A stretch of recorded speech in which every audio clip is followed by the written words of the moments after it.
আমরা গলসিতে পরীক্ষা দিতে যাচ্ছিলাম, মাধ্যমিক পরীক্ষা। রোড জ্যাম, তো এখানে রোডের কাজ হচ্ছে, দিয়ে বাস আসেনি, দেরি হচ্ছিল। কেউ হয়তো থানাতে জানিয়েছে, দিয়ে বড়বাবু এসে আমাদেরকে নিয়ে গিয়ে স্কুলে দিয়ে এলো। তার জন্য বড়বাবুকে অসংখ্য ধন্যবাদ। বড়বাবু না এলে খুব মুশকিল হতো। দিয়ে বড়বাবু আমাদেরকে দিয়ে এসছে। বড়বাবু বলেছে কোনো সমস্যা হলে আমাদেরকে ফোন করে জানাতে, এসবই বলেছে। আর বড়বাবু না এলে পরীক্ষা দেওয়া হতো না, ক্যান্সেল হয়ে যেত। গুসকড়া থেকে বর্ধমানগামী একটা বাস বনশিয়াপুর গেটেতে খারাপ হয়ে গিয়েছিল। পুলিশের কাজ আমরা বুঝতে পারলাম, শুধু আইন রক্ষা নয়, তার সঙ্গে যে সেবা, পরীক্ষার্থীগুলোকে নিয়ে গেল 6-7টা গাড়ি করে নিয়ে এসে, সত্যি পুলিশের ভূমিকা দেখে আমি একবারে আবির্ভূত হলাম। পরীক্ষার্থীদের বা গার্জেনদের কি লাভ হলো? প্রচুর উপকার হলো পরীক্ষার্থীদের এবং গার্জেনদের, প্রচুর উপকার হলো।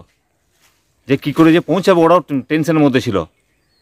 যাক, পুলিশের ভূমিকা দেখে সত্যি পুলিশ যে এরকম কাজ করে, শুধু আইন মানে ল অ্যান্ড অর্ডার শুধু মানে না, তার সঙ্গেও যে এইসব কাজগুলো করে, তাদেরকে সত্যি করেই একবারে আমরা অবাক হয়ে গেলাম। আমি বাস স্ট্যান্ডে ওখানে চা খাচ্ছিলাম। চা খেতে খেতে দেখলাম অনেক পরীক্ষার্থী ছেলে মেয়ে সব দাঁড়িয়ে ছিল। ওই ছেলে মেয়েগুলো মনে হয় থানায় হয়তো ফোন করেছিল বড়বাবুকে, বড়বাবু এসে ওনাদেরকে নিয়ে গিয়ে স্কুলে পৌঁছে দিয়েছে। এটা দেখে খুব ভালো লাগলো। কি বলবেন এমন কাজের জন্য পুলিশকে? খুব ধন্যবাদ জানালাম, খুব ভালো, এটা ভালো কাজ করেছে। মানে বর্তমানে যে আজকের দিনে যে মানবিক মুখ, সেটা বড়বাবু আজকে একটা দৃষ্টান্ত স্থাপন করেছেন। 30-32 জনকে 6-7টা বুলেরো গাড়ি করে সঙ্গে সঙ্গে 5 থেকে 7 মিনিটের ভেতরে 5-7টা গাড়ি করে যেই 32-33 জন ছেলেকে নিয়ে পরীক্ষা সেন্টারে পৌঁছে দেওয়া, এটা নজিরবিহীন ঘটনা। যেটা আজকে আমরা দেখলাম, পুলিশের যেটা মানবিক মুখ আবার আজকে বড়বাবুর মাধ্যম দিয়ে আমরা দেখতে পেলাম। এতে পরীক্ষার্থীদের কি লাভ হলো?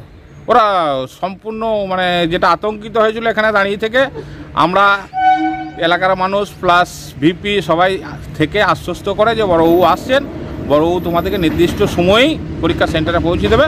এবং আমরা বলতে না বলতে দেখি বড়বাবু তার নিজস্ব গাড়ি এবং আরও যে সমস্ত থানার গাড়ি তাদেরকে মানে এখানে ফোর্স নামিয়ে দিয়ে ছেলেদিকে চাপিয়ে নিয়ে বড়বাবু নিজে পরীক্ষা সেন্টারের উদ্দেশ্যে রওনা হয়ে গেলেন। এবং আমরা পরবর্তীকালে খবর নিই যে নির্দিষ্ট টাইমের অনেক আগেই বড়বাবু ছেলেদিকে